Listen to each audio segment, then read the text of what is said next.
Hello all, this is John here from Adventure with JK. We just got back from Smoky Mountain Jeep Invasion, and I'm going to do a little video on making sure you have the right rear sway bar links to get the most flex out of your vehicle.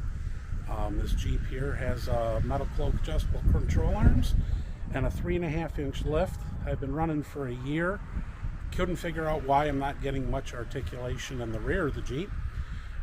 We took it out to Jeep Invasion, and they had the metal cloak flex trailer out there where they can actually put it up and tell you how much flex you've got in the front and in the back and let you know if there's any binding points. And we happened to find a point on the Jeep that my rear sway bar, even though we have what was supposed to be the correct length of links on the rear sway bar, they're a 10-inch link for a 3.5-inch lift. They said that was causing some binding when they were trying to flex out the rear of the Jeep.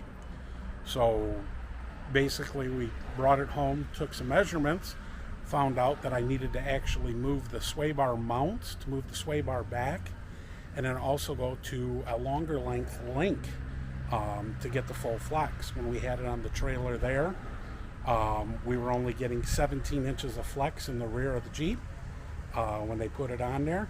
And you know, like I said, that was definitely not where it should have been. So we ordered some new links. I took some measurements, found out we needed an 11.5-inch sway bar link. So that's what we did. We went and ordered some new Rubicon Express 11.5-inch sway links. And I'm just going to go ahead and show you what we're going to do. And then when we're done, we will put it up on a jack and see what kind of difference we make. Remember, we were at 17 inches of rear tire lift, and we're going to see if this will make a difference. First thing we're going to do, a couple of 19mm wrenches, which is for the sway bar links on the rear of a JK. We're going to go ahead and take our old links off.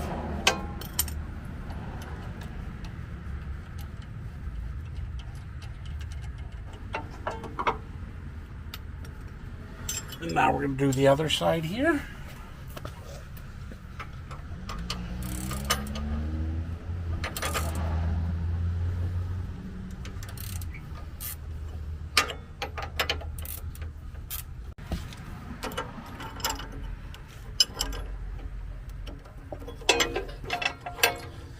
And yes, these were pre-loosened for the video, so that you guys don't have to watch me go through and wrench on them.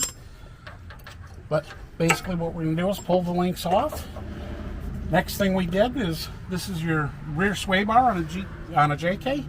It originally, if you look up under here, it is mounted in these two factory holes here and here, which pushes the sway bar forward.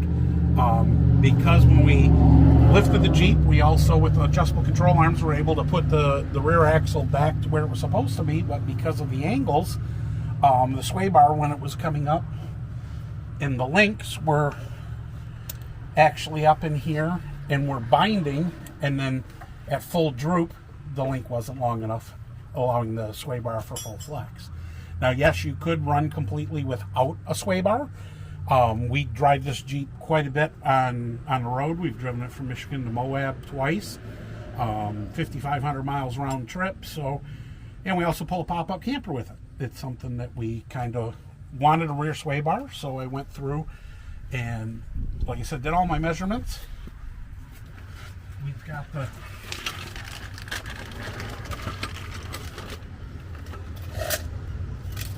the old links here. So our old link, as you can see, that came with the lift was 10 inches center to center. Our new link now is 11.5 inches center to center.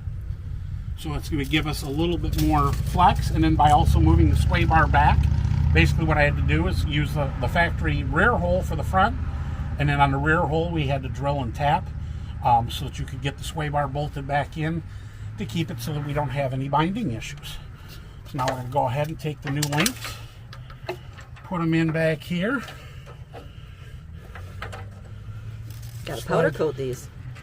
Yep, these will get powder coated once we're 100% sure that everything is the way we want them. So we're going to go through, put the link on, make sure you've got your washers in on the link.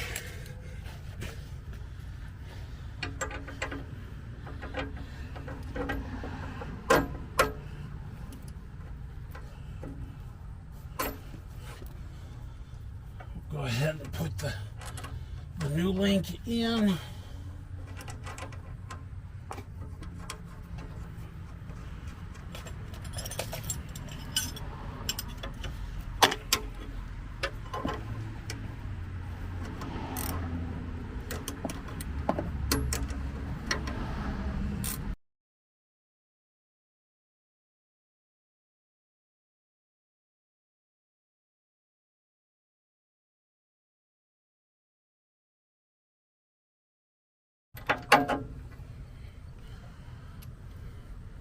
Again, make sure you've got your washer and your nylock nuts on the ends.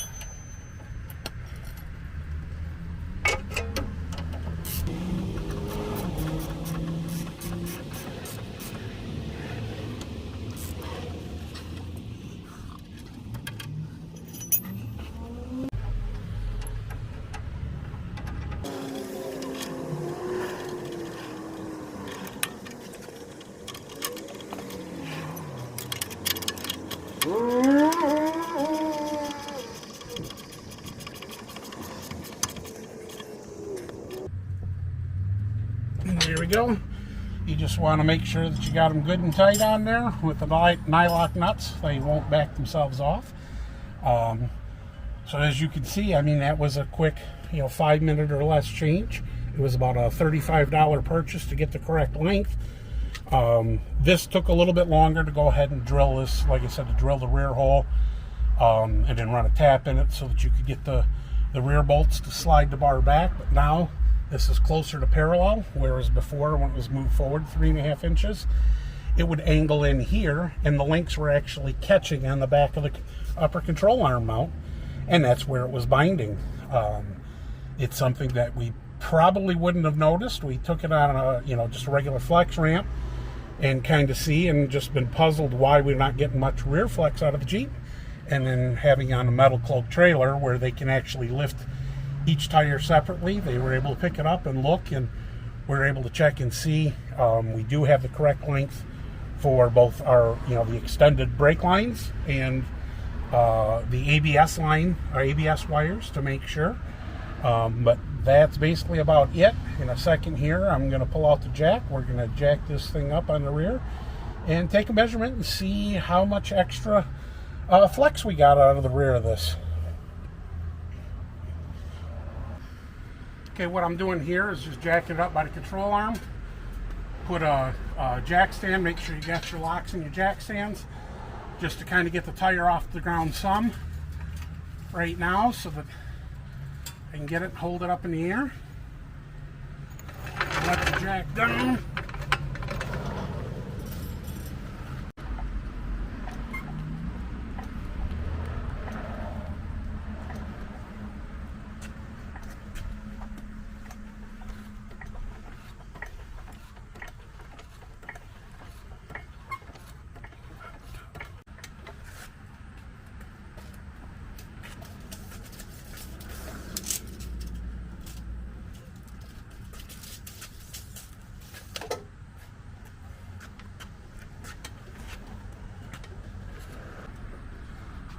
And there we go, our new measurement of the wood, which would be the flat platform.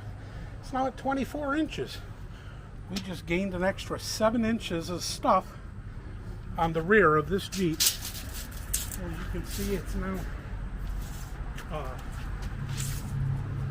fully articulated in the rear, and we're actually now sitting on the bump stops in the rear. So the bump stop is what's limiting me. If you look here with shock travel, we still have just over an inch of travel left, so it's got an internal stop on the shock, but you don't ever want to use your shocks as a bump stop. And if you look at the other end, at the full extension, we still got enough room. Sway bar links are still in place.